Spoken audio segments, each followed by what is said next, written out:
Good evening, race fans, and welcome to Nashville Super Speedway, home of the Underdog Racing League tonight. Always brought to you by Ultimate Siding and Gutters. Our customers say we're the best in the business. We specialize in residential and commercial construction, and we have been in the business for over 15 years.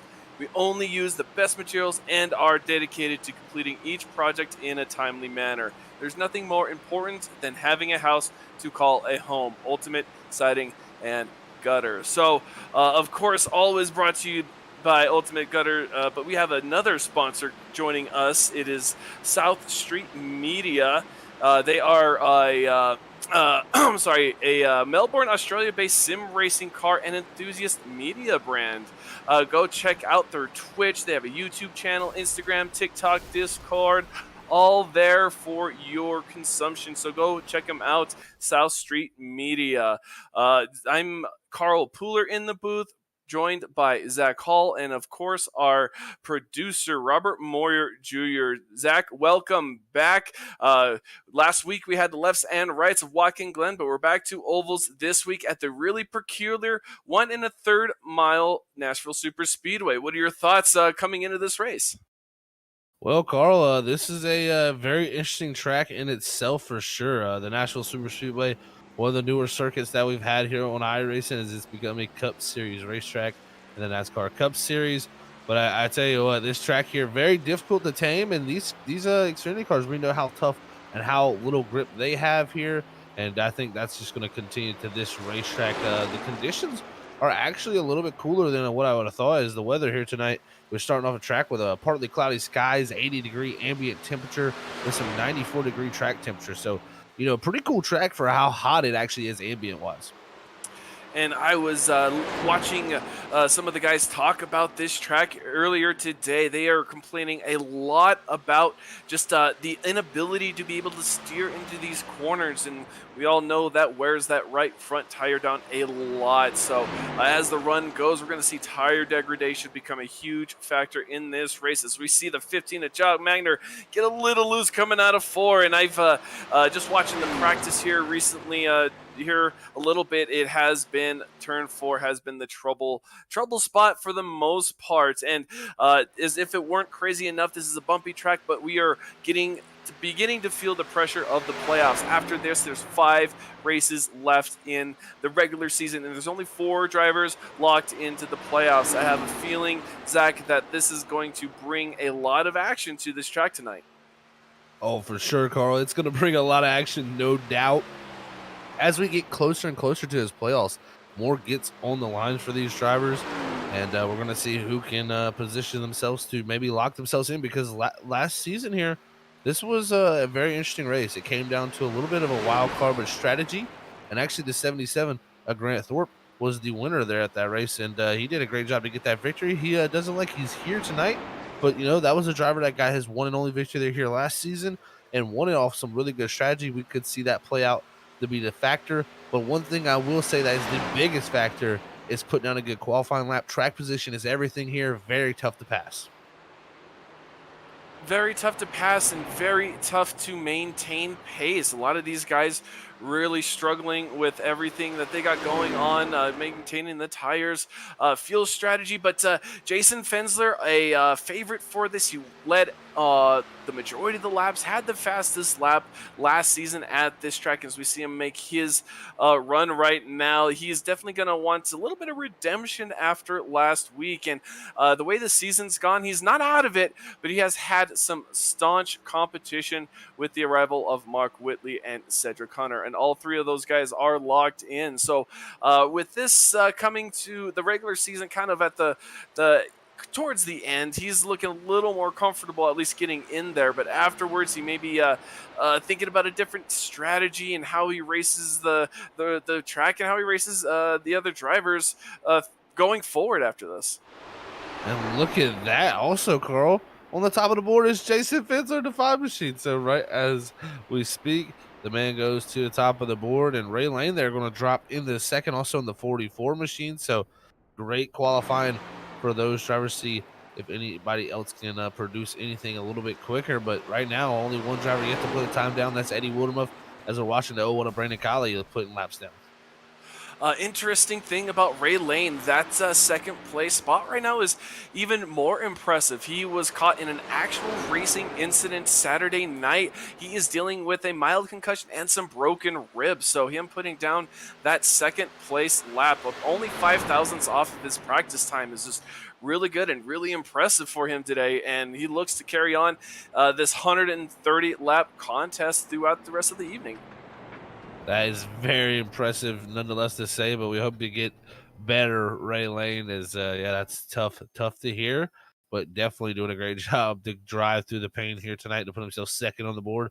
We'll see if he can drive through the pain here in the next 130 laps and put himself possibly in victory lane. And what a way to do it that would be. But man, looking at the leaderboard right now, such a great field of drivers and so close between the speeds. I mean, you got to go all the way back to 16th before we see a 31-second time with the 38 James Catrone. What a great field we got here tonight, Carl. This is fantastic. We've talked with Ray Lane. He's had a couple of podium finishes. Jason Fensler, always a contender. Mark Whitley, Baker there in fourth, and then Robert Rader. He's come on into his own this past month or so, really racking up the top 10s and the top 3s. A lot of these guys just looking to get better as the race goes on, but here is the results. Of course, Jason Fensler in first, Ray Lane second, Mark Whitley in third, Ian Baker in fourth, and Robert Rader in fifth. There is the 56 of James Loveland in sixth, Brandon Colley there in seventh, Joey Stiers making a break into the top 10 in eighth, Kevin Orlando Jr. in ninth, and then rounding out the top 10 will be the 25 of Trevor Earhart. In the 9 machine, it's going to be Justice Murphy starting the 11th position. 12th alongside him in the row, it's going to be Nick Alves in the 24. 13th place is going to go to the 3 of Jacob Sekrovich. 14th place is going to be the 99 of Dylan Walshman. Alongside him, it's going to be Parker Johnston in that 14 machine in the 15th starting position. 16th is going to go to James Catrone in the 38. 17th is going to be the 33 of Justin Stunner.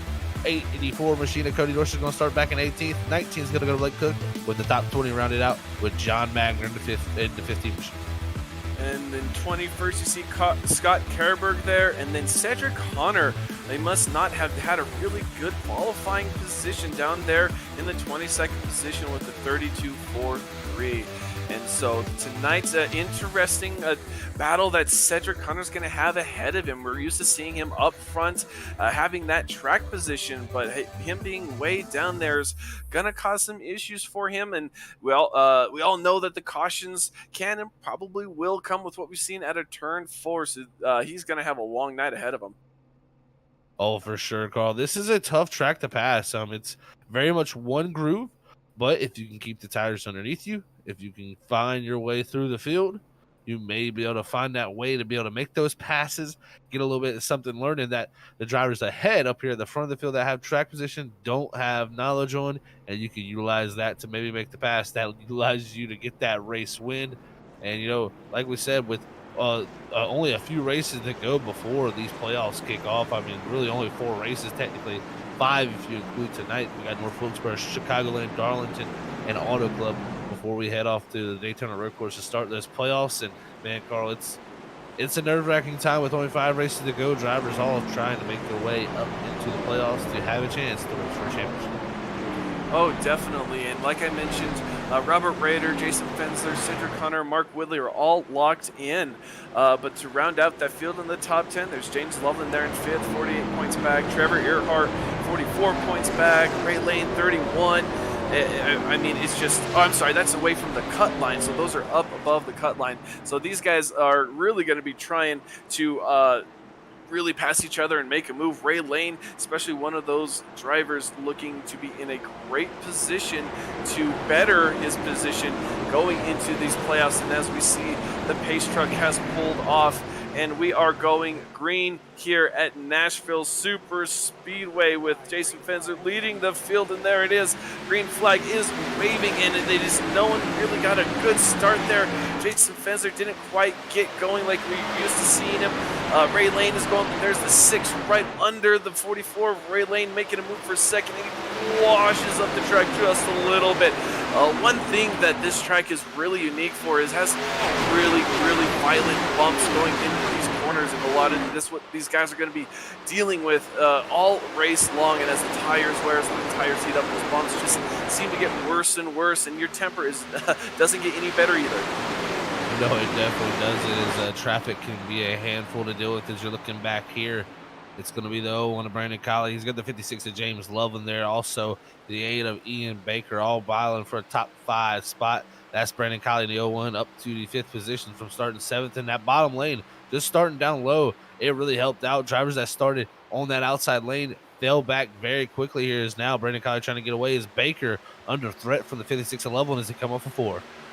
And these guys are all racing for points. Loveland, Baker, all of these guys are really close together on these points. So this is already shaping up to who can get the better position, the better stage points.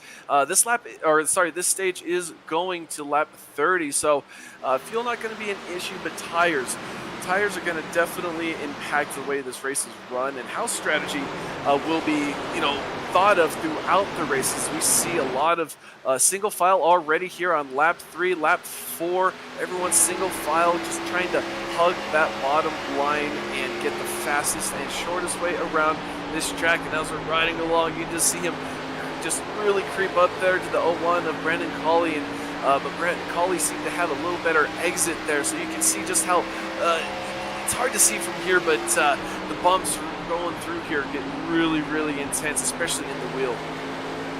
Oh, they definitely do, Carl. The bumps are just a nightmare at this racetrack, and it's very abrasive and very bumpy indeed. As we're seeing Baker here as we ride on board and watching this battle up ahead as Brandon Colley's trying to set something up on Robert Rader there in that 53 machine, while the top 3, Jason Fencer, Ray Lane, Mark Willey, all try to drive away from this pack here as we continue to ride on board. And you can see this from Brandon Colley's point of view. We'll see what he can do. Is he's directly here all over the back bumper, but this is what happens here, Carl. You get this close, you start to lose the aerodynamic downforce in that front end of your race car the closer you get, and it's tough to be able to follow these corners. And also, we talked about people having a tough time getting into the corner and being very, very tight and having to watch out for that right front tire. So you could possibly see some drivers saving, but I think a lot of drivers are going to want to get clean air just to help out that right front tire.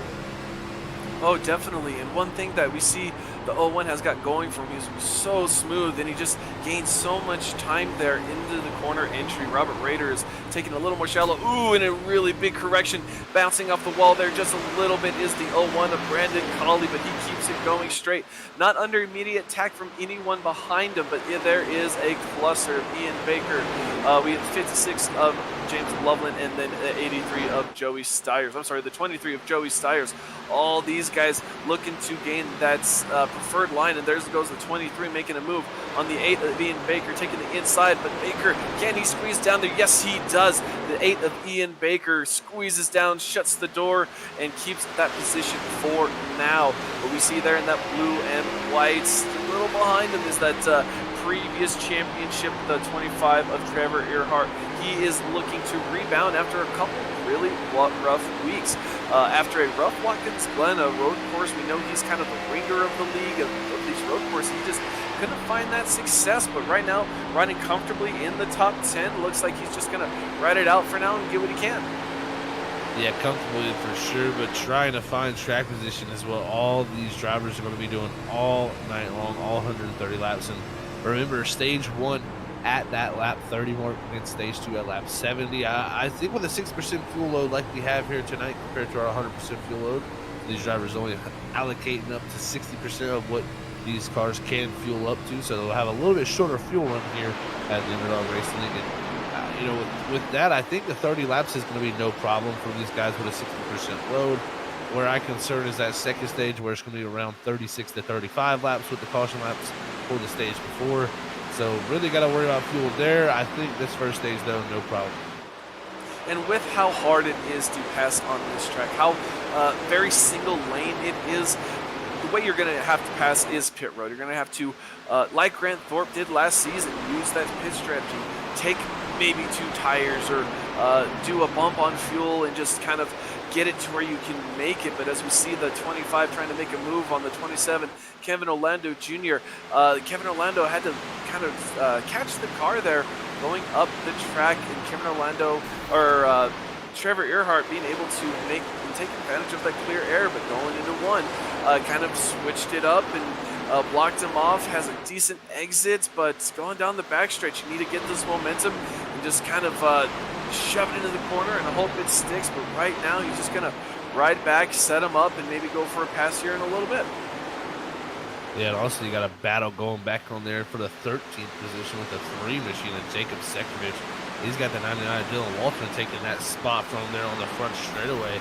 Not too far behind there, you got James Catrone, and then possibly the biggest mover of tonight's race so far, Cedric Gunner there up around 6 positions and looking for the next one with the 38 of Catrone up ahead of him.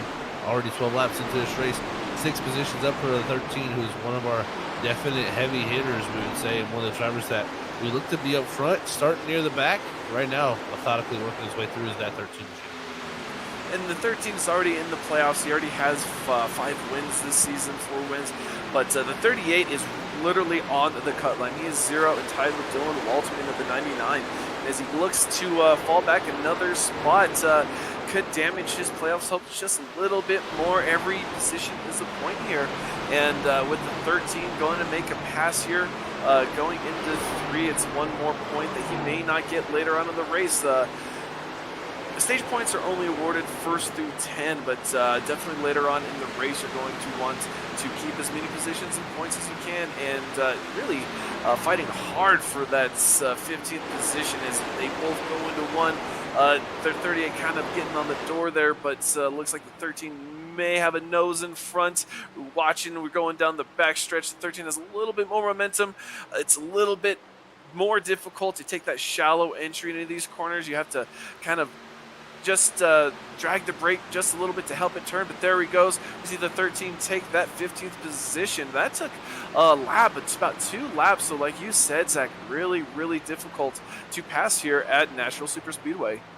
Oh, it is very tough. Like you see in Catrone, it's not the preferred line being outside, but when you're on the bottom line with that car up there, you cannot use the full extent of this racetrack, and it really hurts not only your turn in, but your exit off the corners. You see Catrone starting to drop back into Nick Alves, possibly look for something to do here in the 17th spot, as he's got the 4-blade cook hot on his tail also. So a great little battle of group of drivers back here around the 15th position, but still up front, it's going to be Jason Fensler leading, but he's only got 0.2 of a second lead over Ray Lane. And Mark Willie about 0.8 back, and then it's about a second and a half back to Robert Raiders. Our top 5 has stayed stagnant, not much moving around these drivers, very much trying to find the air and trying to find the grip level as it falls away from these tires. And I think the 44 is doing exactly what he wants to do. He's not right up on the bumper of Fensler, so he has a little bit more downforce. Looks like he's about a half a lane, maybe just a little bit more on the outside, just trying to cool that right front tire. So it looks like the 44 is just kind of being really rhythmic, working it out, knowing what he has, and especially dealing with his injuries right now. A second place run, especially at a track like this, is really impressive. And go Ray Lane, and way to persevere through the pain and do what you love, and especially being competitive. Greats on him. Yeah, this is showing his competitive spirit, no doubt, in that 44 machine as he continues to try to run down the 5. It's actually the gap starting to open up between those two as Jason Fensler looks to put a stronghold onto this lead. And, you know, we talked to him last week at Watkins Glen. He said he needed to maybe get a little bit more aggressive, get on top of these things, and hold on to that track position and no longer give up the track position that, you know, he usually qualifies near, I'd say, the 1st or 2nd spot. He's very good at qualifying, but it seems like the races he gets mired back sometimes and cannot get back to the front. Tonight, it seemed like he's held to that lead, and that's the strategy, to get out front, get the clean air, and drive away. Someone who's not driving away is that 8 car of Ian Baker. He started 4th, has fallen all the way to 8th position. He has really struggled in the early stages of this race, but we're looking here. We see the 25 under attack. It looks like there is the 27 of Kevin Orlando Jr. On his outside, and right behind him we see the 9 of Justice Murphy, all bunched together trying to get some positions and jockey for that last spot. That's this is for 9th position, so Trevor Earhart moving up just a little bit, 1 more spot. He qualified 10th. He's still in that 9th position. But Kevin Orlando Jr., that may not be the only position that he loses. The 9 of Justice Murphy is really diving down into the inside line on some of these corners, trying to take that preferred line. So it may be a couple of laps, but I think he does have the pace and has the line to make that pass on the 27. So it'll have to be something we watch for later on. But the 25, a decent start for him today. We wanted something solid, something just to get into a rhythm. He's found it so far. As long as he can keep his nose clean, as we have gone green these 22 laps at this point. We have about 8 more laps until the lap 30 stage break. So these guys racing really clean and racing really well to so far this evening. That they have, Carl. And I tell you what, Justice Murphy here trying to get those stage points right here in the 11th spot. He's been trying to work him over and get by, but even Parker Johnson in the 14 from directly behind trying to work his way forward with the 99 Dylan Walterman. So these two trying to move their way up as ahead of him. Justice stuck behind this 27 Orlando Jr., the last car here for the stage points, and we're near those that stage of lap 30. These drivers are going to be fighting tooth and nail trying to hold on to that spot all the way down to the end of this stage. Oh, definitely. I mean, it looks like we have another pass that may be happening. We have James Loveland. A couple laps ago, he made the pass on Brendan Cawley for 5th position, but right now he's looking to chase down Robert Rader there in the 4th position. He's doing really well and been able to move and make these passes. He started there in 6th, so he is also one of those drivers not locked in at the moment, so he's looking to maybe get some of those extra points. And as you talk, he gets just a little bit closer through 1 and 2 on the 53 of Robert Rader. Definitely looking to capitalize on some of this tire wear. Some people looks like they've fired off really fast and might have overheated that tire just a little bit, but James Loveland in that 5th position, not clinched in yet, but he has a decent cushion. But if last season is anything to talk about, we know how quickly that cushion can disappear. It quickly can, and you're seeing here Loveland putting the pressure on Robert Rader. And what's interesting is these two are some of the fastest on the racetrack. The leader, Jason Fensler, is the quickest car at the moment, other than Cedric Hunter, who actually matched that lap time back in the 14th position. We're at 13, but right now, between the top group, right now, Ray Lane, Mark Whitley falling back off of Jason Fensler, Robert Rader, and James Loveland quickly catching up to those front two. As you can see here, another driver dropping back, really starting to struggle. Brandon Colley, he's dropped back to 8th after running that 5th position, getting passed by Loveland. It was Stiers Baker by him next, and it's not too far back for the 25 of Trevor Earhart here before this stage ends. And I can tell you what, he's catching up very quickly too with the pace he's running. So again, very good lap times against Cedric Hunter that time, again the quickest on the racetrack. So we'll have to watch that 13 showing very good pace here at the end of the run if he can get some track position. And what's definitely going to help him is as long as he doesn't make any mistakes, the stage break coming up here in about 4 laps, everyone's going to get bunched back up, kind of racked up again, and that's where you can make the most position gain on any field, really, is on these cautions. Everyone's bunched together. You can pass 1, 2, 3 cars at a time, and we know Cedric Hunter has the speed to do it. But these guys, this is 2nd, 3rd, 4th, and 5th. So the 2nd through 5th cars right now kind of clustered together, falling off the pace that Jason Fensler has been setting. They're roughly 2 seconds away from Jason Fensler. So Fensler taking this like it's another Sunday drive, and all these other guys are just tagging along. So Fensler putting on a clinic here at Nashville Superspeedway. He really is. This is a tune back to some of his dominance from the past 2 seasons that we've seen, and just a dominant start to this first stage here, Carl. And right here coming up on 2 to go for this stage. He's got a commanding lead, with this battle back here, Ray Lane, Mark Whitley, Robert Rader, James Loveland, they've all grouped up now about 2.2 seconds back from this lead. And we'll see, is anybody able to make positions forward here, or does it stay, stagnant? Once they've caught up to him, they've kind of, lost the pace that they had in these 53, 56 machines. But now Robert Rader closing in on the back bumper. He looks a little bit high, trying to get a little clean air and turn down here on the exit. He's going to get a good launch up off the corner. He's going to look to get to the inside of the 6 here down the front straightaway. Here we are, battle Joey Stiers and Ian Baker. Looks like Stiers making the pass or trying to make the pass for 6th position, but getting kind of stuck on the outside. So Ian Baker going to take advantage of that and try and maintain that position, because this is the last lap of the stage. Once the leader crosses the start finish, the yellow should come out. But here we are, neck and neck. There we see the 53 of Robert Rader trying to get a move to the outside of the 6 of Mark Whitley, and this is all for points, but it doesn't look like he's going to have the speed to make it, and they are going to cross the start finish line pretty much the way they've been running this entire first stage, but not giving up. And he is really working that high lane right there. The 53 is, and there is the caution for stage at lap 31.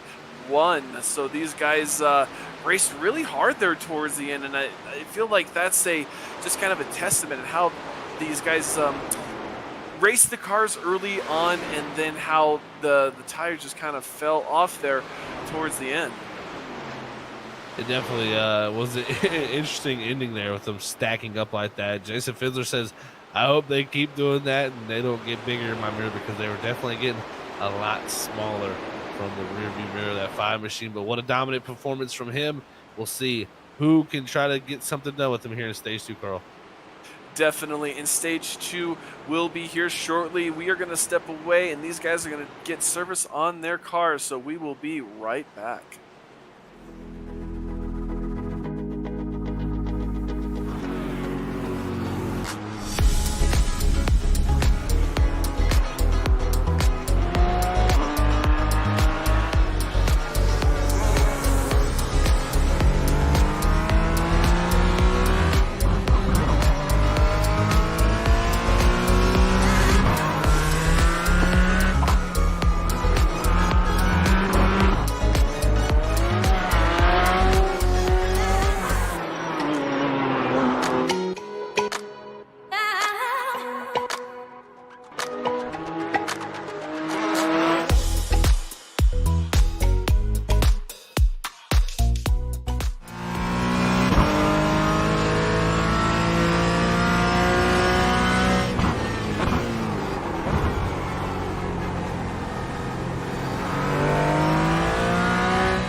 And welcome back, ladies and gentlemen.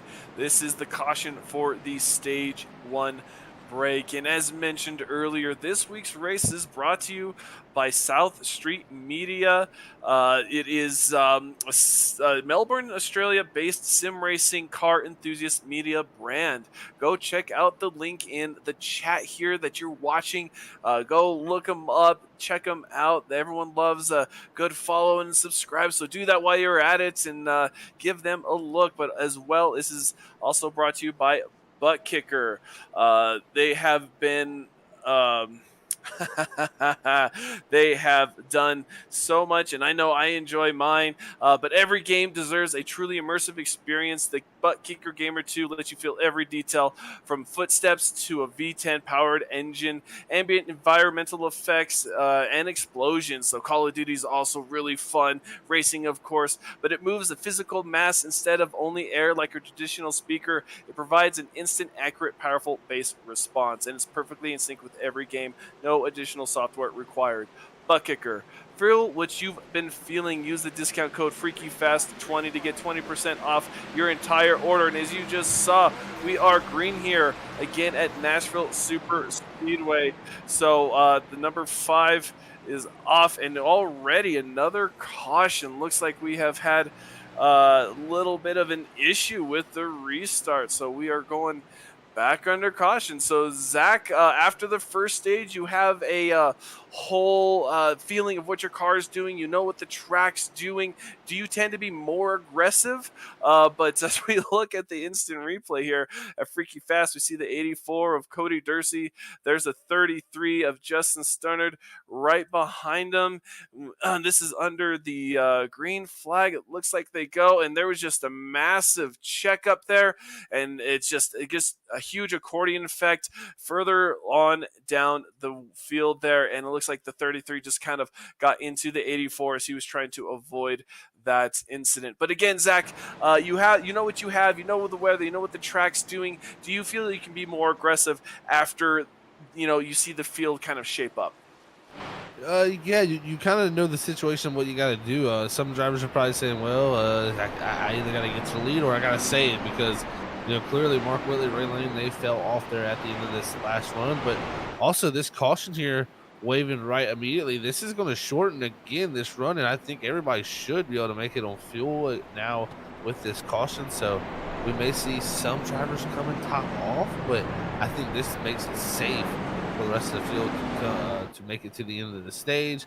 I think the rest of the drivers coming down is going to be Justin Stannard and that of Cody Dorsey, who were involved in that wreck to get damaged repaired on those race cars. But yeah, Carl, this is going to shorten the stage up, so this makes the fuel mileage no longer probably an issue for these guys, and also it shortens the stage up for tire wear reasons. Guys can go a little bit harder, less laps here for them to fall off. Pretty similar to what run we had earlier, but I'm still excited to see who can pull it off in stage 2 because this is going to be a stage here where guys do track position. There was some fast guys back there. I look at actually Trevor Earhart very, very quick there on the long run, looking at some of his lap times, along with Cedric Hunter and then the 13 who's worked his way from 22nd to 11th. So we've seen him really climbing through the field, and his lap times at the end of the run matching, if not better, than your Jason Finsler.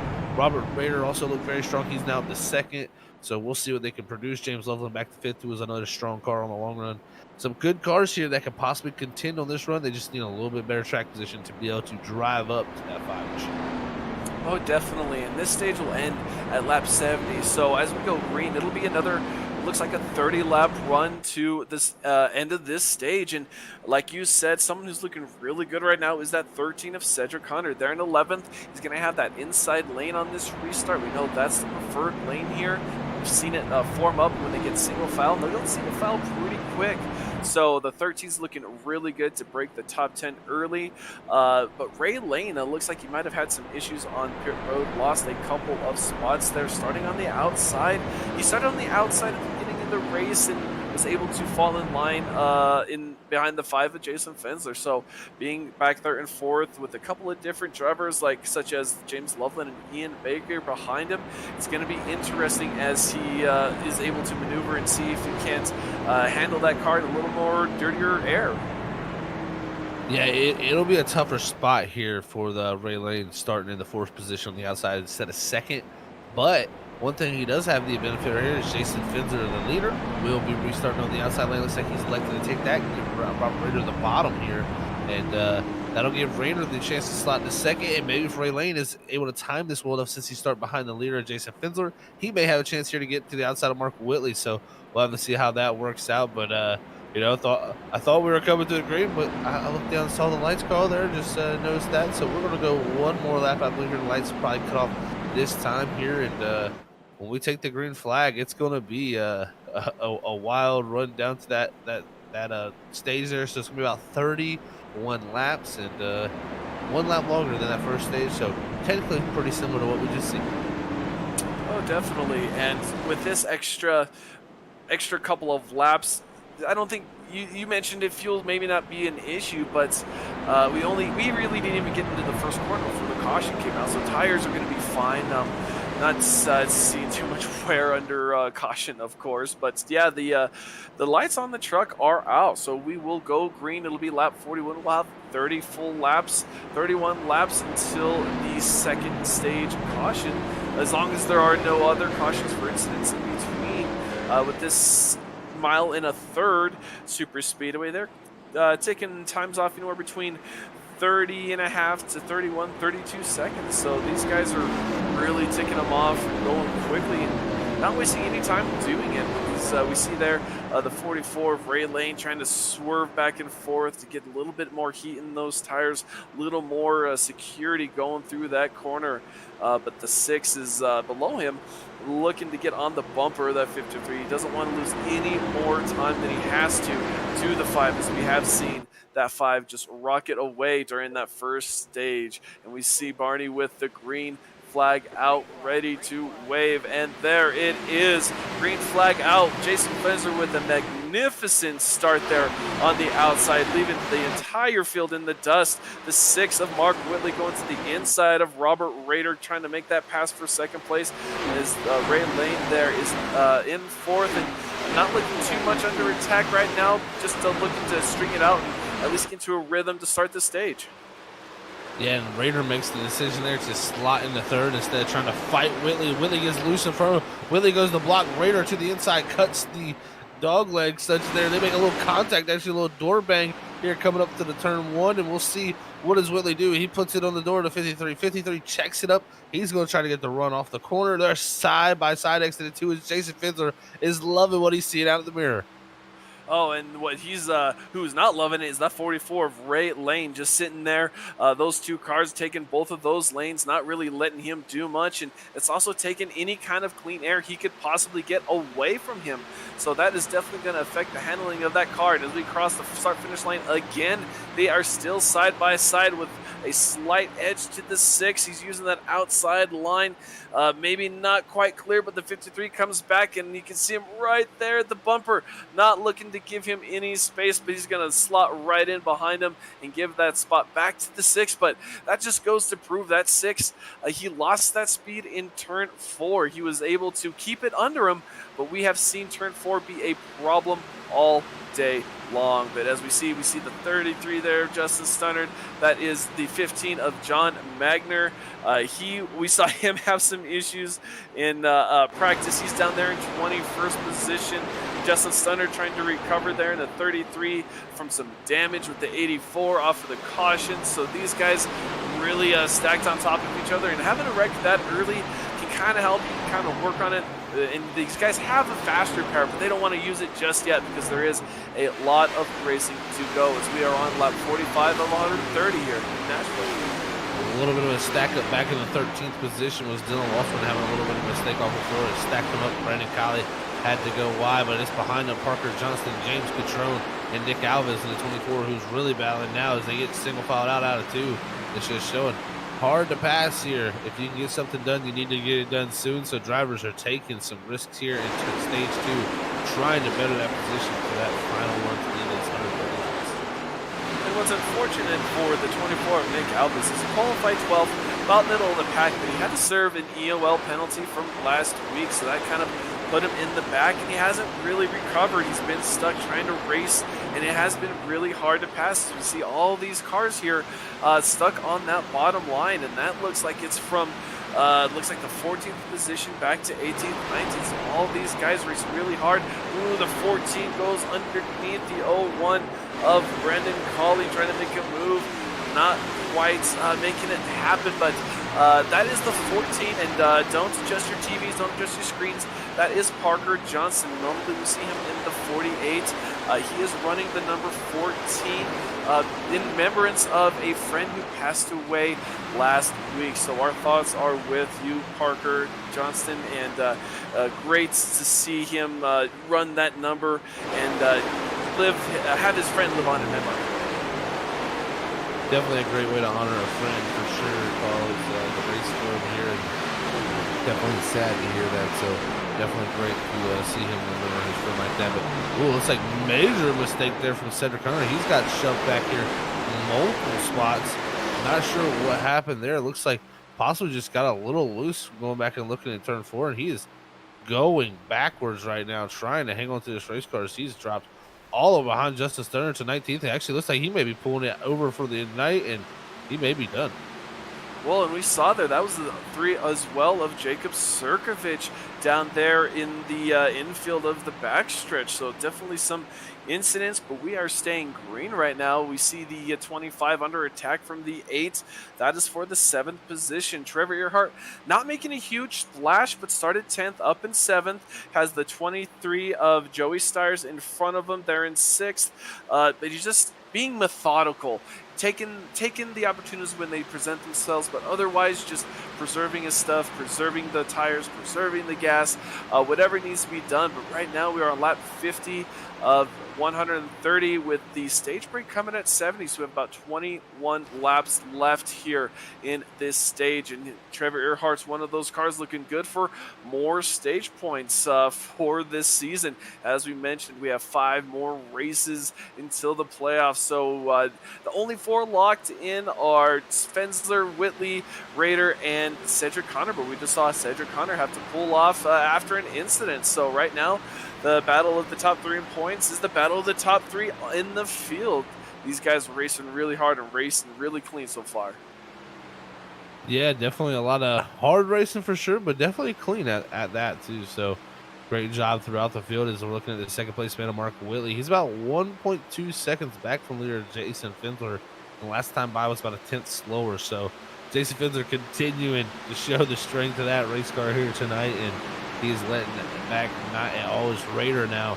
He's in the clutches of Lane, who's also got James Loveland, who has been looking pretty sporty in that 56 machine, along with Joey Stiers in the 23 and 6. So great run for these drivers, along with Earhart. I mean, it's a whole group of them here all the way back to about the 9th position with Kevin Orlando Jr. Yeah, Zach, there's about only a second separating 5 of those cars. One of them being James Loveland, Joey Stiers behind him, Trevor Earhart, Ian Baker. There's less than a second keeping all these cars together. And we saw how a lot of these guys were able to cluster and really kind of get around each other, I guess close to each other at the end of last stage. Depending on how these drivers have saved their tires and how they run their tires, we could see that again towards the end of this stage here, coming in about 15 laps. We'll have to see how that works out right here for these drivers, but man, definitely an interesting scenario right now as this group is so close together. You got to think, maybe someone would think, the worry of, using the tires up, but again, giving up track position to save tires is not worth it. So you got to kind of find your own way to run in that dirty air and not lose the grip as we look back to the 27 of Orlando Jr., who is starting to lose a few car lengths gap to Ian Baker up ahead of him and starting to drop off this back. But it's a pretty far gap back to the 10th position, though, with Justice Murphy. And remember, that stage coming up at 70. That's where the last of the points are given up. And Murphy here now, that man in the 10th position with Blake Cook and Parker Johnston directly behind him. And Kevin Orlando Jr. is doing what is best, really, in terms of what he was trying to accomplish. He's qualified 9th, he's running 9th, he's kept his car clean. But Justice Murphy under attack from the 4 of Blake Cook behind him. He's in a different position. Justice Murphy started 11th. He's up to 10th. Had that last position for stage points, but the 4 there is not going to just give it to him. He definitely wants that spot and knock Justice Murphy down a peg and take that last point of the stage. And that's what I love about stage racing. It's just so enjoyable. There's so many aspects, so many different strategies, and given another 10 or so laps, I wouldn't be surprised if we see that 4 car make much bigger moves to try and get around the 9 and get that last stage point. Yeah, and like you said you love stage racing. I wasn't the biggest proponent of stage racing, but as a broadcasting side of things, it is a great aspect. It makes every position worth it. As you see, look at this. Walterman, he's trying to make the move around Brandon Colley around the outside to drive up into that 14th position to try to drive up there and challenge for that stage point. Ooh, washes wide. That lets Brandon Colley get back to the inside. And still, Brandon Colley's got some rear end damage and some pretty heavy front end damage on the nose of that 01 machine. So looks like he's going to be struggling as this race goes on to hold what he's got right now in that 14th position. And that 99 of Dylan Walterman, he is tied with that 10th position in points with Jacob Sirkovich. So if there's a race within a race, it's definitely between that 99 and James Catrone in the 38s. They are tied at points right now, and this is kind of important race within a race. And Brandon Colley really struggling early on in this race. He fell back. Looks like he got involved into an incident, and that's just really hurt this pace on that machine, and he's just trying to hang on, stop the bleeding, get to this next stage break, maybe make some repairs, possibly use that fast repair. But as they are fighting the 99 and the 01, there's the 24 of Nick Alves behind him looking to take advantage, and there we go. The 99 makes the pass going into 1, but washes high again. The 01 getting right to the bumper behind him, but there's the 24 creeping to the inside of Brandon Colley going into 3. It looks like Colley's not going to lose 1, but might just lose 2 spots here in this lap alone. So Colley definitely has his hands full at the moment, trying to keep that car straight. No, there he goes, bounces off the wall in turn 4. So Colley falling back further and further.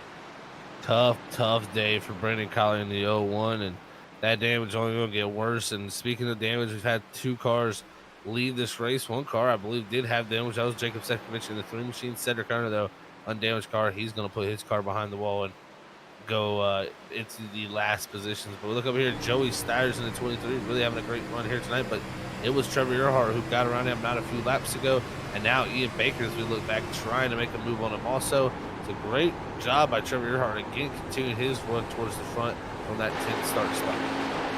One thing I noticed about Joey Stiers, he fires off really well. He can gain a spot or 2, but it looks like he's been struggling keeping those tires, from degrading as fast as some of these other drivers, because this is where it kind of bites him as he starts falling back just a little bit as the run goes along. But as we're talking here, the battle for second is heating up. In fact, Mark Whitley just got passed by the 53 of Robert Rader, and Mark Whitley not happy with that move, giving him a little bit of the chrome horn. But right behind him was the 44 of Ray Lane. So Mark Whitley, of all the drivers tonight, struggling, trying to keep pace with some of these other drivers. Robert Rader made the move about a lap ago, and Ray Lane looks to make the pass as well. So Mark Whitley may have some issues here in the last few laps, the closing laps of the stage. Yeah, Mark Whitley, he definitely didn't seem to like the pass too much. Got into the back bumper of Raider there, and man, that's weird. Oh, he's got to check up there on the exit. They're just going to give Ray Lane behind him there in the 44 the run, and he's definitely starting to plow a little bit on that nose, and he's going to try to hold his position. And the only thing you can do at this point right here, Carl, is do what he's doing. Right up in that second lane, try to hold that car down as low as possible on the inside, but he washes out again there. That allows Ray Lane to continue his run from the bottom. He drops to the apron here. We'll see what he can do down the 1. But James Loveland also here, definitely Mark Whitley, the cork in the bottle right here as they're trying to get by him here as his tires continue to fall away here at the end of this stage. And there is very few worse feelings than knowing that you might have overcooked that right front tire and you're just losing positions, losing grip, losing time.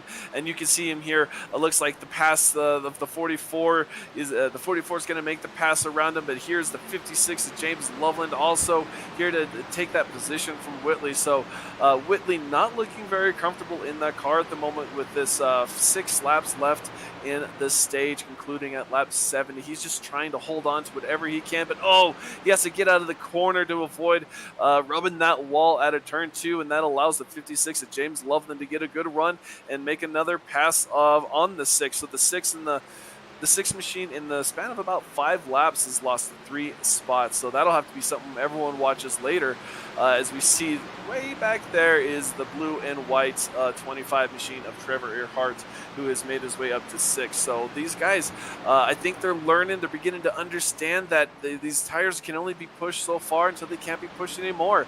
It could be the smoothest driver winning, but Jason Fensler putting on a clinic with a 2-second lead so far in this race.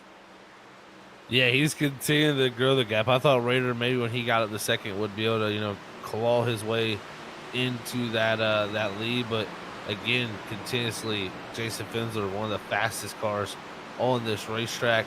But I tell you what, James Loveland, he's pretty quick right now. Actually, James Loveland is definitely the fastest car on this racetrack. He's trying to get by Ray Lane now. He's driving up to his back bumper. If Loveland can get up the third, hold third, and man, if he could just, I'm telling you, if we could get this 56 to second place, man, he is super fast as the run goes on. Really good long run pace. And in this race, we're going to have the longest runs possible. So we'll see what he can do once he gets there. But now to the inside of Ray Lane here, trying to make the move for third here to get up to the third spot here at the end of this run. And Lane giving plenty of room. It's going to be the pass. 56 of Loveland up the third and continued his run forward. And the 44 made a little bit of a mistake getting into turn 1. He glanced off the wall entering the turn, giving the 56 plenty of space. He knows he doesn't have the tires, and you mentioned 56 has the pace right now, so he's not really wanting to battle too hard, because not only you're going to wear the other guy's stuff out, but you're going to wear your stuff out too. And so he's just looking into self-preservation mode and wanting to make it to the end of this stage here in a couple of laps with the 56. If anyone's going to have anything for the 5, it may be the 56 right now, and it could come down to a long run, and we'll see how that happens. But he's definitely gained some time on our leader and on that second place car of Robert Rader, with lap 70 coming in around about now. About another lap and a half left in this stage. I don't think he's going to make it, but pit road is going to be really interesting when they all come and get top off on fuel and 4 more tires, with James Loveland being in the top 3. Yeah, this is going to be interesting for sure, Carl, as we bring it to the end of the stage. Finns are going to come out and into 3 for the final time here in lap number 70. When he crosses the line, he's going to have another stage victory in his hands with about a 2.5 second gap back to the second place. But our second and third positions, they changed up. It's going to be Raider and Loveland there, with Lane coming up fourth, and Mark Willie looks like he'll just get across the line in that 5th spot there, as he was falling back as this run continued. And there is the caution for the stage break. So this far we have seen the long run multiple times. We had a really quick kind of wreck on the beginning of stage 2, but other than that, we have stayed green otherwise. So tires becoming a huge aspect of this race, and who can maintain it, but no one can beat that 5 right now. Both stages he's ended with at least a 2-second gap to the second place car. So that 5 car is on a rail today. But as these cars get serviced, we will be right back and with the conclusion of this race and stage 3.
And welcome back to Nashville. You saw it here live. We went green to finish the final stage of this race. And yes, you saw the 53 of Robert Rader have a great restart, but he is under attack by the 5 of Jason Fensler.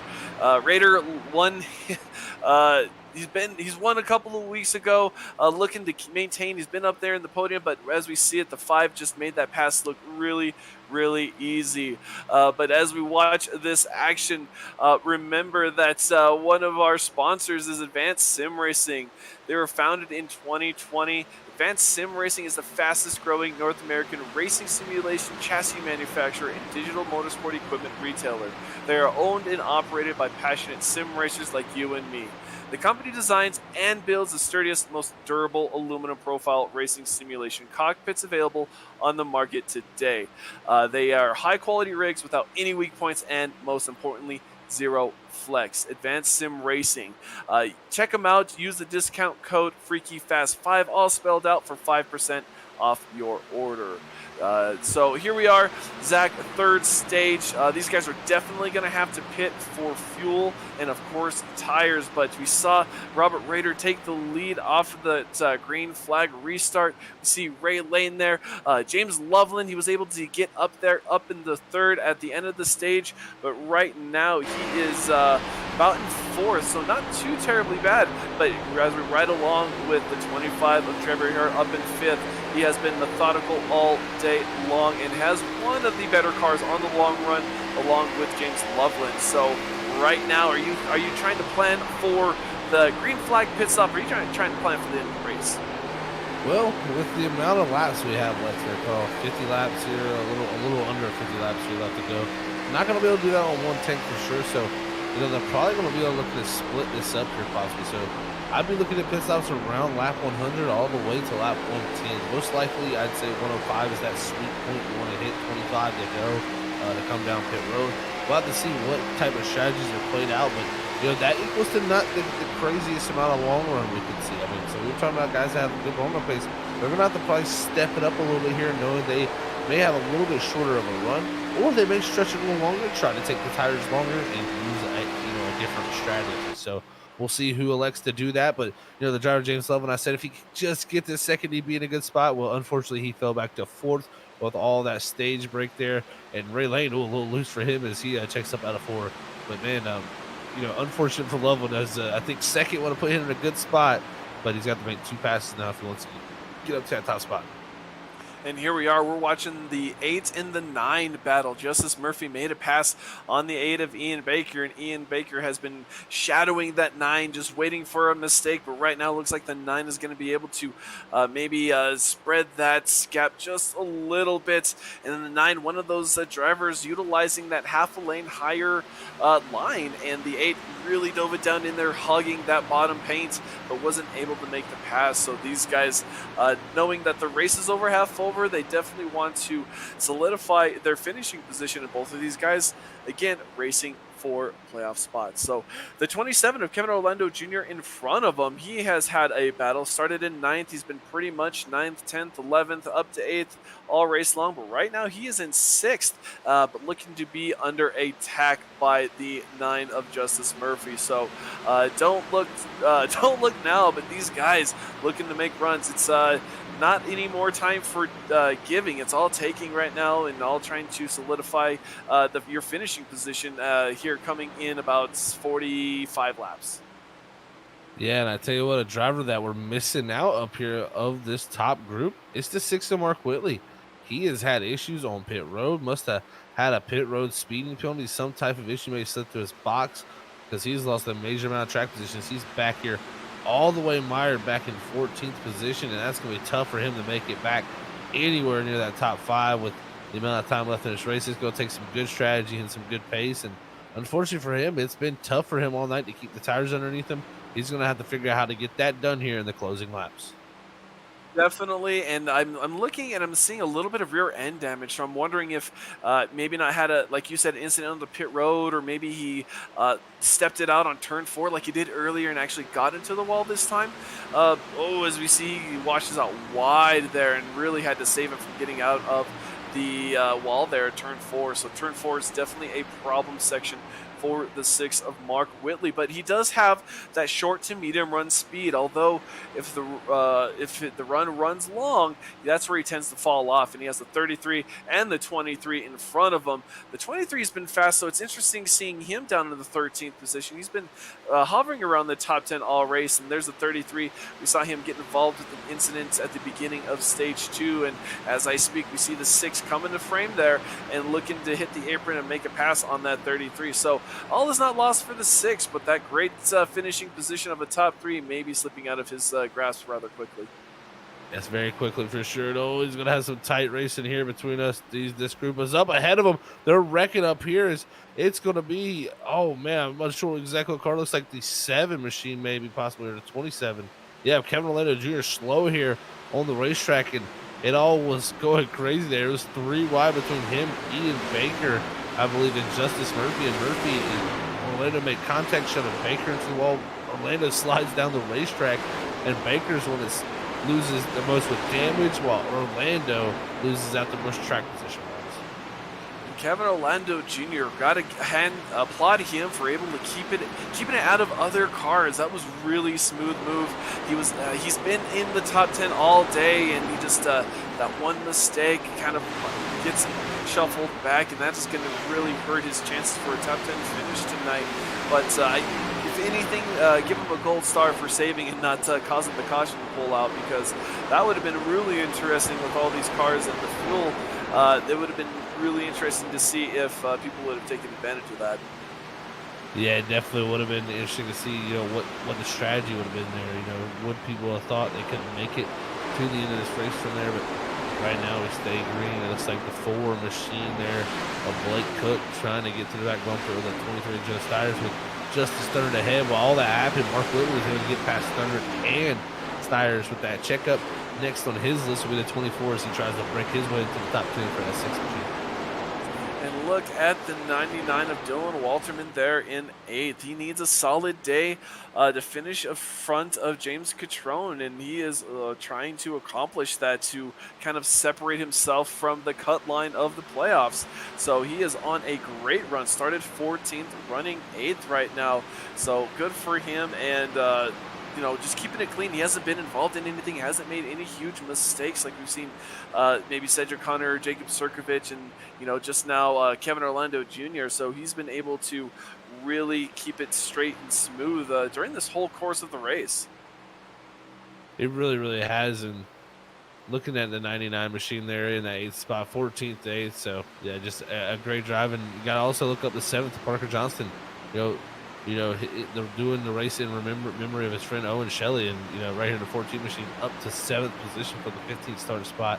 What a great race in memory for your friend here to be able to drive yourself up through the field. And Justice Murphy not too far ahead of him. He could possibly be looking at a top 6 here. And if something even happens with the group ahead here with pit stops, maybe even a top 5. Well, in talking about the group in front, we have the 56, the 44, and the 53 all kind of stacked together. The 56 is right on the bumper of the 44, so definitely interesting to see the 56, see how those tires, because he's really good at keeping those tires on the long run. We see him about a half a lane up on entry, a little bit lower on the exit, kind of little smoother. So that 56 really just being methodical and keeping everything less pressure on that right front, I should say, and keeping that tire cool. Yeah, trying to keep the tires cool for sure. And with the gap we're seeing up front here, I'm questioning, are we seeing some fuel saving going down from our leader, Jason Finsler, who normally has been able to build the gap, been able to really stretch it out here from these 3.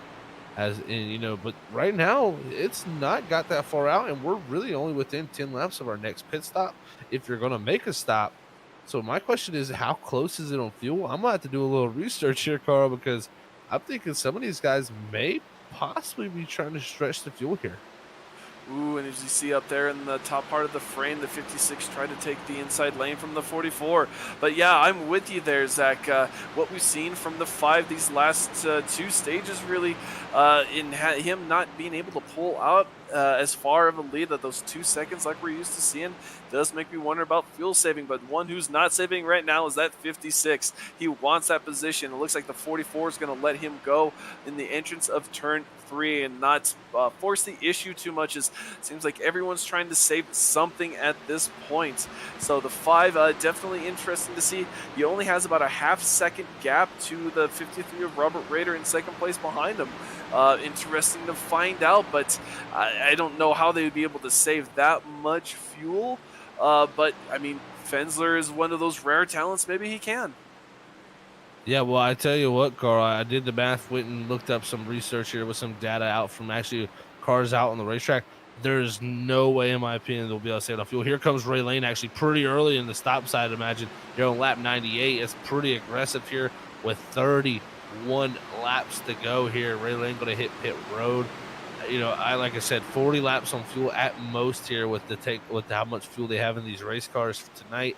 And right there, hitting pit road with 31 to go. And when we started this run, it was about a 50-lap run, so don't see anybody stretching an extra 10 laps. So we'll definitely be seeing pit stops from the rest of the group. But that makes it interesting here with how close it is between the 5, the 53, the 56, and the 44 Ray Lane. When do these guys elect to come down pit road? Ray Lane's been pretty aggressive. Do the other drivers stretch it, though? Well, and that's what makes it interesting. He's the first car out of the top 10 to start this pit cycle. So, being further back in the field, you got to be thinking, ooh, he's up there. He's one of the leaders. Maybe I should take advantage of this as well. Maybe he knows something I don't. So this is definitely going to shake the field as early as this has happened, as we are on lap 100. So we are at 30 laps to go, and here comes the 5 of Jason Fensler a couple laps later. So this is already starting our cycle of green flag pit stops, and it looks like we see the 14 of Parker Johnston, that purple car, come in early as well. So here we go, starting with the green flag pit stops already, and this is where you got to be money on the spot, no speeding, can't miss your pit box, you have to get in, get out, and get on with the race. So the pressure is on for these drivers to get in and out. It definitely is, Carl, and we'll see who can do the best job there on pit road and who times it the best. That's always the interesting strategies. Who times it the most optimal? It looks like Nick Alva's in the 24. He's hit pit road here. The 25 of Trevor Earhart. James Lovell in the 56. Robert Rader, though, our leader, still stays out here leading the way here in the 53 machine. And I expect him 105, I would say, is when his money time is going to be, or it could be possibly right now 102. We'll have to see, though, how much longer do they elect to stretch his. Rader continues on for another lap. Here comes Mark Whitley to the inside of Joey Steyer's here. This is actually going for the second position. Whitley looking to stretch it here, and I think that's going to be the best call for him to have the most amount of tire left on that car here down to the end of the race, so he can use that short run capability to get by people who have older tires. Ooh, but that's such a double-edged blade, Zach, because, yeah, you want to try and stretch as much as you can, but at the same time, you're going to be losing time to the drivers who came and got tires. And as we see here, the 5 is making easy work of the 23 and the 6. So even though there's only about 20 or so laps left on these tires, these new tires are just going to blow right by him. So that's going to be such a balancing act between the 6, the 53, and all these other drivers just trying to stay out. It looks like we have 4 drivers that have stayed out. The rest is all a lap down, and we see the 5 of Jason Fensler. He has to chase down the 53 of Robert Rader to get that lap back, and all these guys are trying to limp around and make what they can while they can. Yeah, this is definitely interesting here. You see Ray Lane going by in that 44 machine.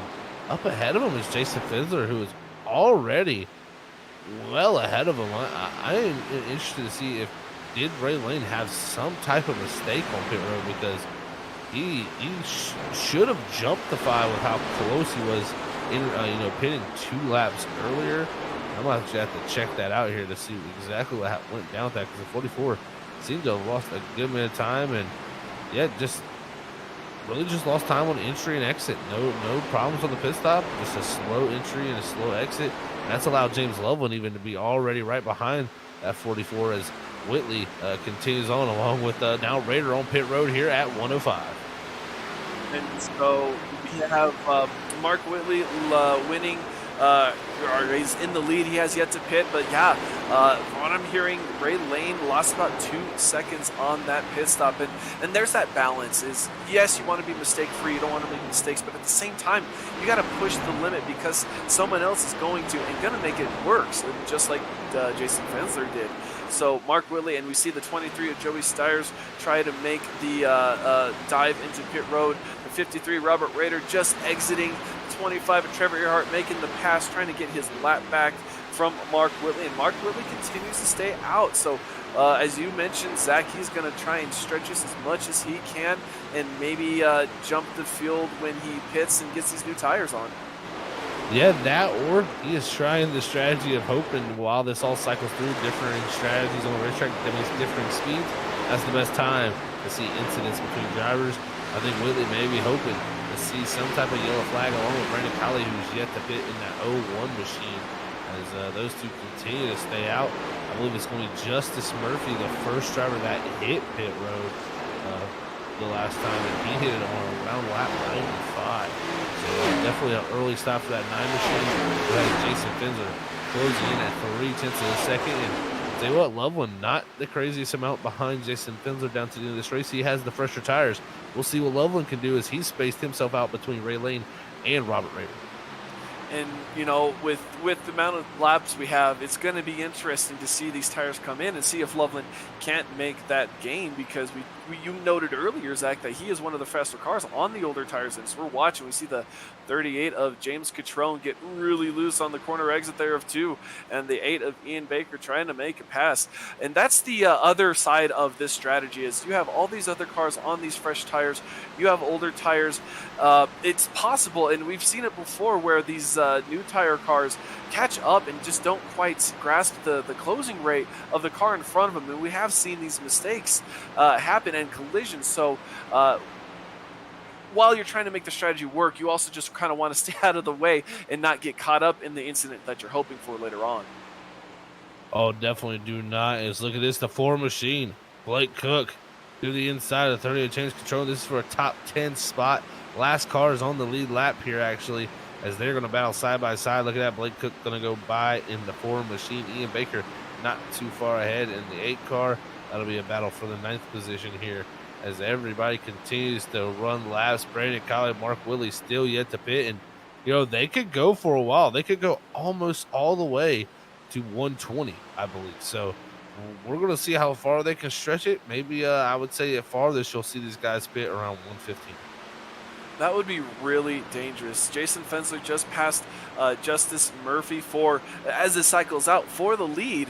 So if they were to go down and right now use pit road, they're going to at least be a lap down. Kevin Orlando Jr., Mark Whitley is finally coming to pit road, so he's going to get his 4 tires and fuel here on lap 112.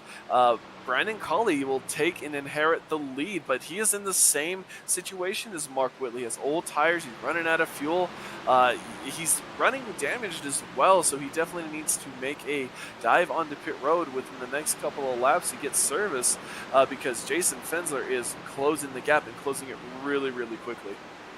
Yeah, they're definitely closing down pretty quickly. Last time Brandon Colley pit, it was lap 74, sorry, so my calculations, he could go to about 114. We're on lap 113. So I would say at farthest, he's probably going to go 115, 116 if he was able to stretch the fuel a little bit farther. But we'll see. I mean, he is definitely waiting for some type of yellow flag. He is giving up way too much time. This is going to be a pretty much a gamble from him at this point. Is Mark Whitley. I mean, he's all the way back almost to the 15th, or really, yeah, he's in the 16th position for him. With coming to 15 to go, so it'll be interesting to see how much ground he can make back in 17th. But Brandon Colley here definitely hoping for some type of yellow, as Jason Fensler only 14 seconds back. And Jason Fensler's been gaining about 5/10 of a second each lap on the 01. So it's really remarkable that the 01 has not pit yet. So we're watching him now. He's going to skip pit lane again on this lap. So right now, the only thing that I'd imagine he's thinking about is, like, just don't run out of fuel. Don't run out of fuel, because if you feel, the moment you feel your engine stuttered, you start running out of fuel, you lose speed. And that just makes it that much harder to get on and get off a pit road.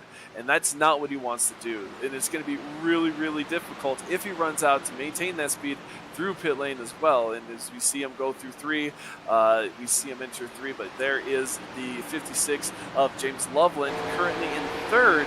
But as things cycle out, we are going to definitely see him in 2nd. So how about we do a crank it up here and listen to how the 56 runs this lap here at Nashville Super Speedway.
And that was our Crank It Up, brought to you by ButtKicker. And as we were on board with James Loveland, we saw the pass by Robert Rader. Brandon Colley finally hit pit road. He is down in 17th. Behind Cody Dorsey and Mark Whitley. Jason Fensler inherits the lead, but he is about 1.1 seconds ahead of the 53 of Robert Rader. So Fensler used that time, saved as much as he could, but looks like he's starting to pull away from the rest of the field as we expected, Zach. But don't count your chickens till they're hatched, because James Loveland has that long run speed, and we still have 10, 12 laps to go here at Nashville. So it's definitely going to be fun to see how these drivers save their tires and maybe can catch up to that 5. Well, I tell you what, the driver he's got to worry about is the one on camera. It's the 53 of Robert Rader. Last time by 0.2 of a second quicker than the driver ahead of Jason Fensler. Again, that time also 0.2 quicker. It's down to 0.8 of a second here, and he is running 0.2 quicker. 5-lap fresher tires. We're going to be coming down to 10 to go this time, Carl. He gets closer. It's going to get tougher, but the amount of tire that he has compared to Jason Fensler could be the advantage he's looking for. Robert Rader, though, can he get it done? Was so quick here all night long. He is trying to run down Jason Fensler for the lead with 10 to go. And that's going to be interesting as he gained another 10th. He's only 6/10 behind him. James Loveland not finding the speed that we would have expected later on in a run. He hasn't quite made the gains that we've seen Robert Rader make, as James sits back there and 1.1 seconds back of the lead. But he don't look now in front of Jason Fensler. We have some lap traffic. The 15 of John Magner up first. So lap traffic going to make a huge play and a huge influence this race, possibly, because there is that only one line, and we see Robert Rader down to about half a second back. So Rader, about every lap, is making up a 10th. With 10 laps to go, he has the opportunity and the tires to overtake the 5 for the lead.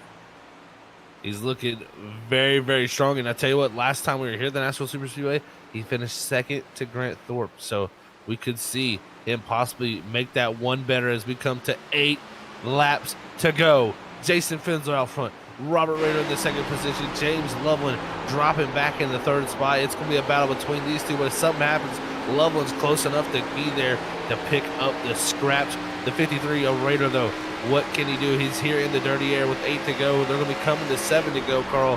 How can he get this done? We're going to watch here, ladies and gentlemen, with anticipation to see the battle we have moving ahead of us. 5 laps fresher. It's been a dominant performance from Fensler all night long, but it might have been Robert Rader's call here on pit strategy that wins this race. You know, one thing that worries me about Raider, oh, is we see the 5 getting to the wall of turn 1. He makes a costly mistake, allows the 53 to get nearly to the bumper of him coming out of 2 with 7 to go. Fenzer is able to recover, but we see that 53 just creeping ever closer. That 53 looking, oh, he makes some massive gains coming into 3. Oh, and he has the line. He's at the quarter panel. He makes the move. They are side by side coming across the start finish line. We are 5-6 to go here at Nashville, and it is heating up.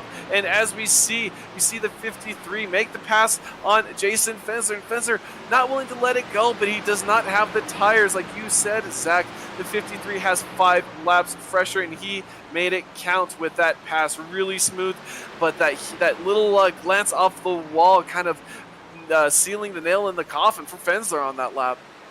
It definitely was. As soon as he got in the wall, that car definitely shifted balance, size, the ways, and it did not go well for him here with 5 to go. It's Raider pulling away, and Raider, what a send into 1, and the smart call. You cannot, on the bottom lane, let someone hang on your door. He knew if he got clear of that 5 machine, as long as he held that outside line, the 5 was going to have nothing for the 53 with the fresher tires.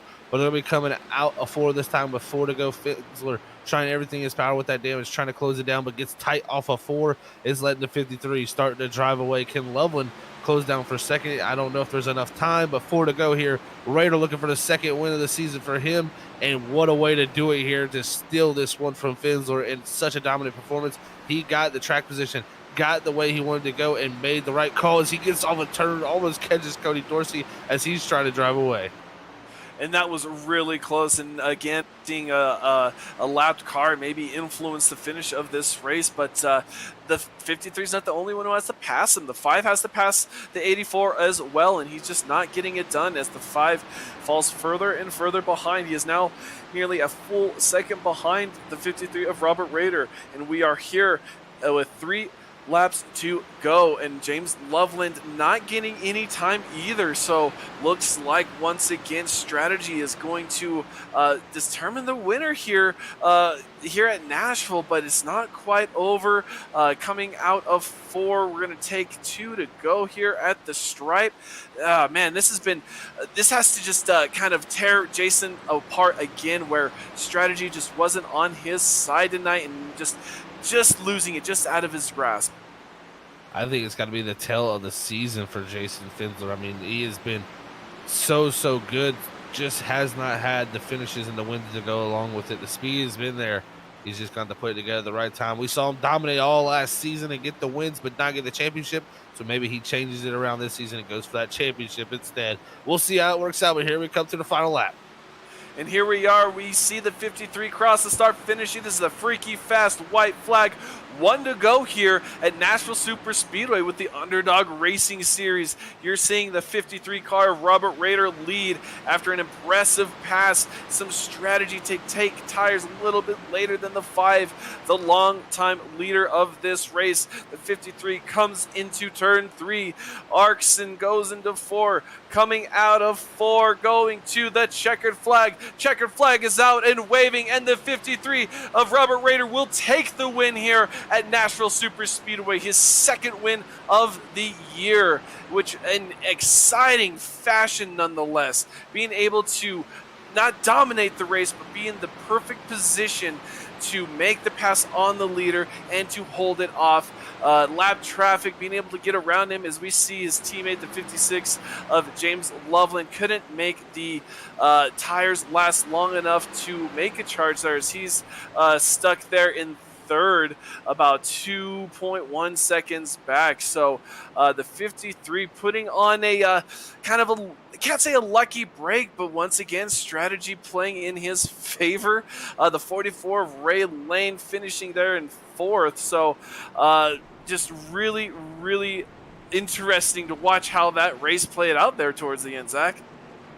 What a drive from Robert Raider, man. I mean, we could say the strategy helped, but he put on one heck of a drive. The 5 laps later that he waited, he hit pit road perfectly, didn't give up time there, was able to put himself up here in victory. And also cool to see the 14 out here doing burnouts here. Parker Johnson there, who brought him that 15th position, and doing it for his friend Owen Shelley here on the front straightaway. So a great to do burnouts in memory of his friend is there's Robert Rear going to park right alongside of our race winner. What a way to finish it there. And man, there's going to be some excited drivers here tonight, Carl. And maybe even some disappointment from Jason Finsler, who had a dominant performance once again. Well, and it's definitely going to be interesting. We are going to be right back, and we will hear from our top 3 drivers when we come back.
And welcome back, race fans. We saw a really exciting finish here at Nashville Super Speedway with the 53 of Robert Rader taking the checkered flag. Right now, we're going to talk to our third place finisher, James Loveland.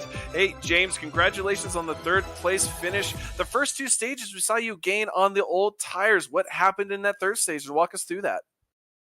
Yeah, I might have been pushing a little too hard. I don't know. I felt like I was catching him there at the end, but with the 53's a surprising strategy that worked out. Yeah, he just managed to get by us. I let him go and hoped that they could mess each other up or something, but I guess it didn't turn out that way. Yeah, definitely unfortunate there for you, James. But I tell you, it's still a great run there for the third spot for you here tonight in Nashville. Showing great run on that long run, of course, all night long. Do you feel like track position is what you needed? Because it seemed like once you got, that real good speed going, you would get stuck behind a car. And then from there, it's really tough to pass this track, we noticed. So, do you feel like with better track position, that would have probably suited you better tonight? Yeah, definitely. That's why I was trying to get up at the front there at the end. But yeah, you had to wait like a good 10 laps, 15 laps to even get passes on cars. But yeah, I just didn't get the best qualifying run, and I just tried to work my way up there. But those guys were battling so hard, it was hard to pass. But yeah, I'll take a third place any day. In third place, can't complain too bad, but we have North Wilkesboro coming up next. What are your feelings on that track, and how do you expect to perform? Pretty good. I like that track. I know not many people love that short track, but I enjoy it. It's hard to drive, and definitely hard to drive with those Xfinity cars. So I definitely look forward to it. Well, we will look forward to seeing you race there and possibly talk to you next week. Before we let you go, do you have anyone you want to give a shout out to tonight? Yeah, shout out to you guys as always. Shout out to the league, and shout out to Parker. He lost his friend last week, so we all put stickers on our cars to for his friend. So shout out to him, and hope he gets hope he goes through it, and thoughts and prayers to the family as well. Definitely thoughts and prayers, and that's what we love this community. Congratulations on your third place, James. Look forward to hopefully talking to you next week. Yep, thanks guys. And that was James Loveland in third place. And right now, here comes our second place. Dominated all night long, but just couldn't quite close the deal. Jason Fensler, talk us through that last pit cycle and just what you were missing there to hold off the 53. Actually, yeah, my strategy kind of got blown out of the water. We have a rule in the league that you announce that you're going to pit. Um, Second place, they announced he was pitting, so I announced I was pitting, and he ran 7 more laps. So it kind of just messed up my strategy. Gave him that advantage that he needed. We had a good car. I'm not really gonna complain too much. Second place isn't bad. We dominated qualifying in the stages, so good points night. Just kind of disappointing, but it is what it is.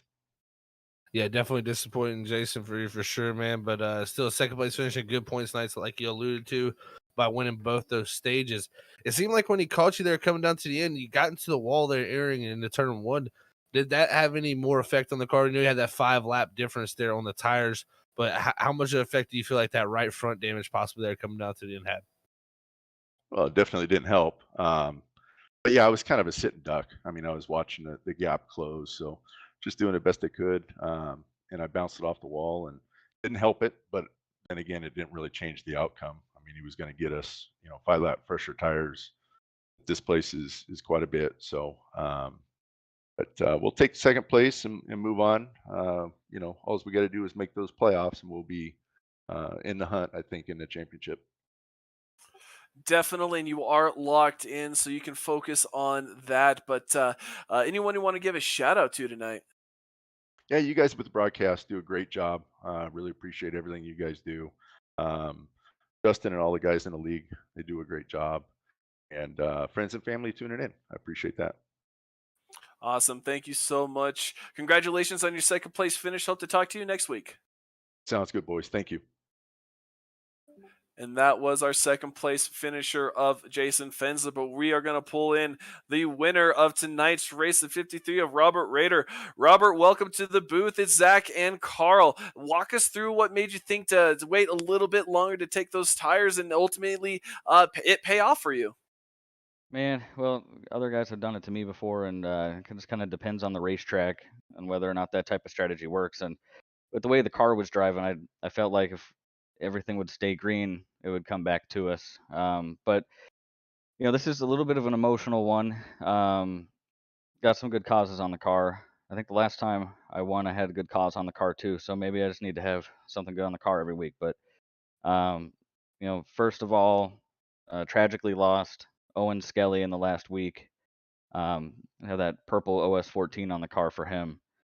So thinking of him and his family.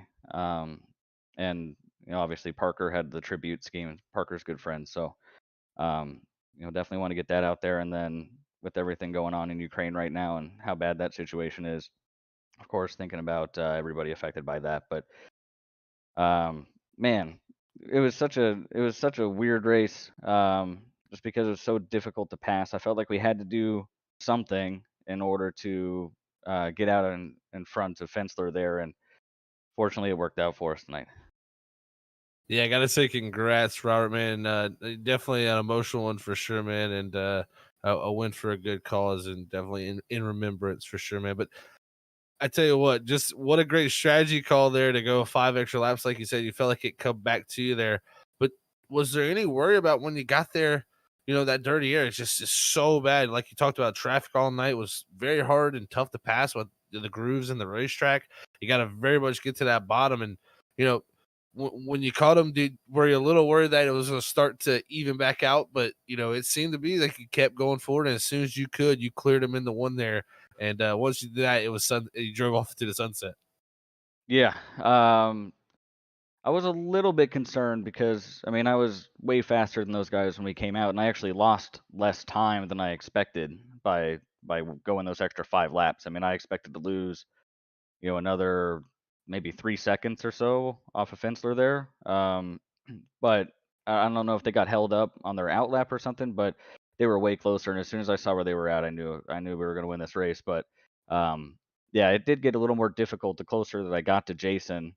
Um, the dirty air is not super terrible in these cars, but especially here, but there is a little bit of it there. And then our tires were starting to even out a little bit. I didn't have as much of an advantage. So when I got to him in 3, I'm glad he couldn't hold it down because I wasn't letting out. So we might have, neither one of us would have made it there, because you kind of have to take it the first shot you have. So yeah, it worked out, but I felt pretty confident once we came off pit road down the back straightaway that it was in the bag. Well, that's awesome to hear. You mentioned all the causes you got on that car. Anyone else you want to give a shout out to tonight, sir? I got to give a shout out to my friend Sean for watching the race, and a shout out to Parker for coming and doing a burnout with me on the front straightaway. That was really cool. Give a shout out to my family, and shout out to you guys for the broadcast. And then a shout out to 4-Star Industries, Kevin Orlando, Joey Steers. I think they both had pretty decent runs today too. Joey showed a lot of speed. So, as the season progresses, the team just gets better and better. We're showing some strength, and hopefully more of that to come. Awesome to hear. Well, congratulations on your win. Hope to talk to you next week. Appreciate it, Carl. Thanks, Zach. You guys have a good evening. And that was our race winner of Robert Rader. So, Zach, we watched a lot of racing, and we watched how strategy was able to roll into it. A lot of people complained about that it was hard to pass, but when people had that opportunity, they were taking it. And like Robert said, it's a good thing that maybe the 5 kind of let off on that corner entry, because if he wasn't, no one was going to let off. So, action definitely abound this tonight. But of course, there's our finishing lineup. Robert Rader, of course, finishing first. Jason Flenser in second. James Loveland in third. Bray Lane there in fourth, battling some injuries, so good finish for him. Trevor Earhart, last year's championship, with a great top 5 finish, starting in 10th. Justice Murphy in 6th. Nick Alves in 7th. Joey Stiers in 8th. Dylan Walterman in 9th. Ian Baker rounding out the top 10. One couple of cars you want to point out. Dylan Walterman, again in 9th, is tied with James Catrone, who finished in 14th. That was in points, so that's going to help his playoff hopes. Parker Johnston finishing there in 15th. Celebrating the life of a friend who passed away last week. And then I think the biggest underliner is that 21st position Cedric Hunter had some technical issues, from what I understand, earlier in the race and had to retire. So a lot of these some big name guys not quite finishing the way they wanted to tonight. So Zach? Yeah, definitely not. Also, Mark Willey there getting only back up to 11th after staying out that long. Brandon Colley went back to 16th. So definitely some tough breaks for a few guys here tonight. The strategy didn't go their ways, but man, what a drive from Robert Rader to get this victory and get the second one of the season done. And yeah, just having good causes on your car definitely is reflecting back on some good karma there for him. So definitely good to highlight those causes that they have on that car, and also just always good to be able to be in victory lane like Robert Rader is here, able to celebrate tonight at the Nashville Super Speedway. And he's going to definitely be trying to take that momentum as we closely get near those playoffs, Carl. And this is really going to help him for sure. And also, I gotta go shout out to Parker Johnston again, and just really gotta give him a shout out and tell him that we're thinking about him, and also the family of Owen Skelly. So definitely want to make sure we say in memory of Owen. And man, it's definitely a tough time for them. So we want to make sure we're in our thoughts and prayers for them, Carl. But yeah, man, what a great night of racing here in Nashville. I cannot wait to get back here on another wonderful Wednesday night to call all the action alongside you here at the Northville Express Speedway. As that's an old historic racetrack, and tell you what, there's gonna be some beating and banging there for sure. Oh, definitely. And as you pull up the rest of the schedule here, Sunday is the MPI series. Monday is the trucks. We already raced the Glen. Our next broadcast will be Thursday for Stars and Stripes there at Worldwide Technology Raceway. So that's going to be a really fun one to watch, that egg-shaped track. And Saturday, of course, we are in the off season for the NAISCC Cup Series. But ladies and gentlemen, let's not forget, let's stay safe and keep everyone in each other's thoughts and prayers. Of course, Parker Johnston. And just remember, appreciate who you have and just hold them a little tighter tonight. We know it's hard when you lose a person, and especially when it's hard when you lose them close to you. So stay safe. We love you all. God bless.